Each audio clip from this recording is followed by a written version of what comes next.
আমরা যারা বাংলাদেশে আছি যদি শুনি অমুক দেশে বাংলাদেশ থেকে কর্মী নেবে, আমরা কিন্তু পাসপোর্ট মেডিকেল করার জন্য একবারে জরুরিভাবেই পদক্ষেপ নেই।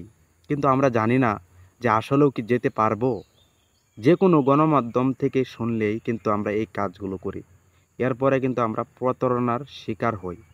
বর্তমান সময়ে মালয়েশিয়া থেকে বাংলাদেশ থেকে আসবে মানুষ, যেহেতু প্লান্টেশন একটি সেক্টর চালু আছে মালয়েশিয়ার জন্য। সো এই ক্ষেত্রে অনেক মানুষ আসবে।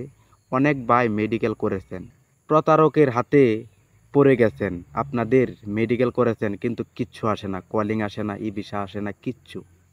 এখন আপনারা কি করবেন? এরপরে দেখতেছেন যে একটি যে ঘোষণা দিয়েছিল 31শে জানুয়ারিতে বন্ধ হয়ে যাবে, সেই কাছাকাছি চলে আসছি, এখন পর্যন্ত আমরা যেতে পারতেছি না। আমরা কি আদতেও যেতে পারবো মালয়েশিয়াতে? ভাই এই বিষয়ে কিছু বলেন। তাই এই ভিডিওতে আমি কিছু উদাহরণ দিব। যারা এই প্রতারণার শিকার হচ্ছেন তারা আশা করছি ভিডিওটা দেখবেন। দেখেন, আমরা যারা বাংলাদেশে আছি প্রথমে বলেছি যে যে কোনো দেশে মানুষ নিক, আমরা কিন্তু তাড়াহুড়া করি, যাচাই বাছাই করি না। একজনে বলতেছে ভাই আমি লোক পাঠাইতে পারবো, যে কোনো দালাল, আমরা কিন্তু পাসপোর্ট দিয়ে দেই, মেডিকেল করে ফেলি, আবার কিছু টাকাও দেই। পরে 1 মাস যায়, 2 মাস যায়, 3 মাস যায়, আমাদের কিচ্ছু বলে না দালালে। আমরা দালালের পিছনে আসছি কেন, টাকা দিয়ে দিছি, মেডিকেল করে ফেলছি। এমনও দেখা গেছে একবার মেডিকেল করেছে, সেই মেডিকেলের মানে মেয়াদ শেষ, আবার মেডিকেল করছে, এটারও মেয়াদও শেষ, তো আসতে পারে না। আমরা কিন্তু বিগত দেখেছি 18,000 মানুষ এভাবেই কিন্তু আটকা পড়েছিল, প্রতারণার শিকার হয়েছিল। যাই হোক, আমরা এখন যে কাজগুলা করব, এই যে যারা মেডিকেল করেছেন আপনারা একটু যাচাই বাছাই করবেন। দেখেন বর্তমান সময়ে অনলাইন করা, মালয়েশিয়া থেকে কতটি এজেন্সিকে নিয়োগ অনুমতি দিয়েছে, আপনার যদি একটি ওয়েবসাইটে যান তাই কিন্তু জানতে পারবেন। অনেক ভাই বলেন যে মালয়েশিয়ার বেসিক স্যালারি কত, আপনারা ওই নিয়োগ অনুমতির ফর্মে দেখা যায় 1500 রিঙ্গিত স্যালারি উল্লেখ আছে।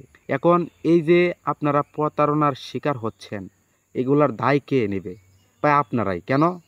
একটা এজেন্সি লোক পাঠাইতে পারবে না, সে আপনাকে বলতেছে ভাই আমি লোক পাঠাইতে পারবো। ভাই আমরা একটু যাচাই করলে আমাদের কি হতো বলেন? এখন অনলাইন যুগ, আপনি মোবাইলে ইউটিউব ফেসবুকে যে কোনো অনলাইনে আপনি জানতে পারতেছেন, দেখতে পারতেছেন যে এটা প্রতারণা করতেছে। এরপরে এটা কি সত্যি না মিথ্যা? আপনার বাড়ির আশেপাশে মানুষ আছে না, তাদের কাছে বলেন যে ভাই মালয়েশিয়া খুলেছে, কি বিষয় চালু আছে এখন। অনেক দালালে বলতেছে এই বিষয় এমুক টেমুক। ভাই এখন বর্তমান প্লান্টেশন সেক্টর, কৃষিখাত যেটা, এটাতেই আসতে পারবেন। আর অনেক ভাই টাকা দিছেন, কয়েকশো মানুষ নিয়োগ উন্নতি পাইছে, 20% মানুষ কলিং পাইছে না, 80% কিন্তু ওই মানুষ প্রতারণার শিকার হচ্ছে। কেন জানেন? এটার দায়ও কিন্তু আপনারা। কেন আপনারা যাচাই বাছাই করছেন না, তাড়াহুড়া করে টাকা পয়সা জমা দিয়ে আপনারা এজেন্সির কাছে গিয়ে মেডিকেল করে ফেলেন। পরে তাদের পিছে দৌড়াইতে হয় আমাদের অনেক দিন। সেই টাকার, অনেক ভাই তো নিজের টাকা দিতে পারে না, আরেকজনের কাছ থেকে ধার করে আনতে হয়, কিংবা আরেকজনের কাছ থেকে যেভাবেই আনেক, কেউ জমি বন্ধক দিয়ে টাকা আনতে হয় এই বিদেশে আসার জন্য। অনেক ভাই কিন্তু বিদেশে আসার নামে অনেক ভাই প্রতারণার শিকার হচ্ছে এরকমভাবে। তাই বর্তমান সময়ে এই ভিডিওটা যারা দেখতেছেন, যে কেউ বিদেশে আসবেন একটু যাচাই বাছাই করবেন।